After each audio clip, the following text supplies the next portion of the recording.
Have you ever heard a whisper in the dark when no one was there?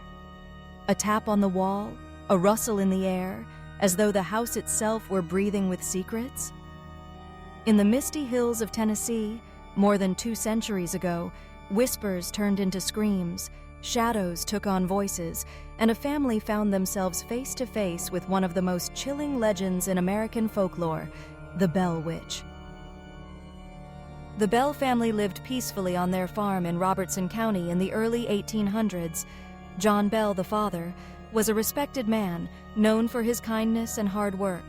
His wife, Lucy, was gentle and beloved by everyone who knew her. Together with their children, they built a life full of warmth, laughter, and the simple joy of farming the land. But sometimes, even the most peaceful places hold hidden mysteries waiting to stir. It began quietly, so quietly the Bells thought little of it at first. Strange knocking sounds echoed through the walls of their cabin at night. At times it was a faint tapping, other times a heavy pounding as though unseen fists hammered the timbers. Then came the scratching, like claws dragging slowly across wood. The children huddled under their blankets, eyes wide, hearts pounding, while John Bell searched the farm, lantern in hand. But there was never anyone there. Soon the noises grew bolder. Chains rattled in the dead of night. Empty rooms filled with the sound of footsteps. Whispers drifted through the air, low and mocking, calling out the names of the family one by one. The Bells prayed, hoping the disturbance would pass, but it was only the beginning. One night, as Lucy tucked the children into bed, a disembodied voice rose from the silence. At first it was only a faint murmur, but then it grew clearer, sharper. A woman's voice. "I am the witch," it hissed, cold and cruel. "I have come for John Bell." The family froze in terror. The voice belonged to no one they could see, yet it echoed around them, filling every corner of the house. From then on, the unseen spirit grew stronger. It tormented the children, pulling the covers from their beds, pinching and even slapping them. One daughter, Betsy Bell, became the spirit's favorite target. Invisible hands tugged at her hair, scratched her skin, and left her trembling in fear. The spirit laughed, mocking her sobs with a voice that now spoke clearly, confidently, as though a flesh-and-blood woman stood in the room with them. But there was no one there. Halfway through this dark tale comes the twist. The witch was not merely a voice in the shadows.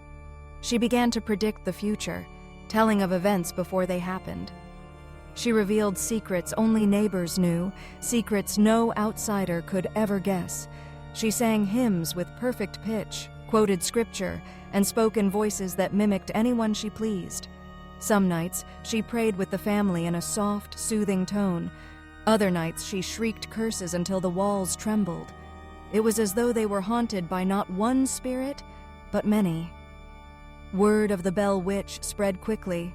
Neighbors came to hear the voice for themselves, and they did. Strong men, skeptical at first, sat trembling as the spirit mocked them by name. Even famous figures of the time, like General Andrew Jackson, later to be President of the United States, visited the Bell home to see the mystery for himself. It is said that as Jackson's wagon approached the Bell property, the wheels froze in place, the horses refused to move, and a sharp, mocking voice declared, "You may enter, but you shall not stay." The general himself admitted the power of the Bell Witch and left shaken. As the months turned into years, the torment grew unbearable.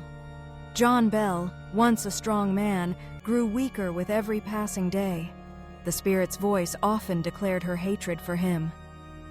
"Old Jack Bell," she sneered, "will die by my hand." His family watched helplessly as his health declined, his steps slower, his voice fainter.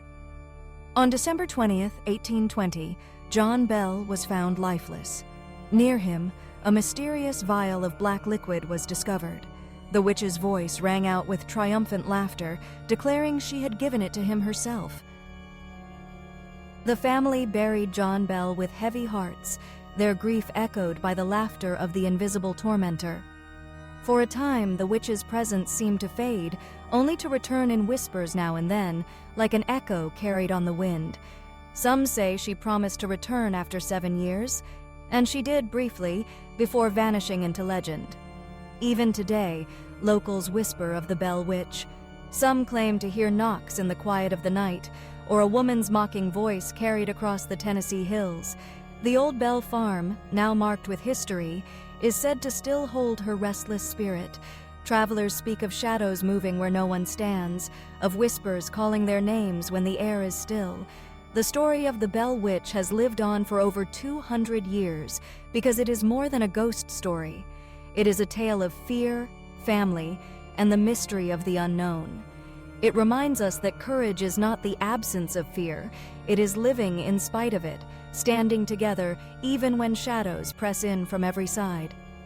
So the next time you hear a faint tap on your wall at night, or a whisper where there should be silence, remember the Bell family.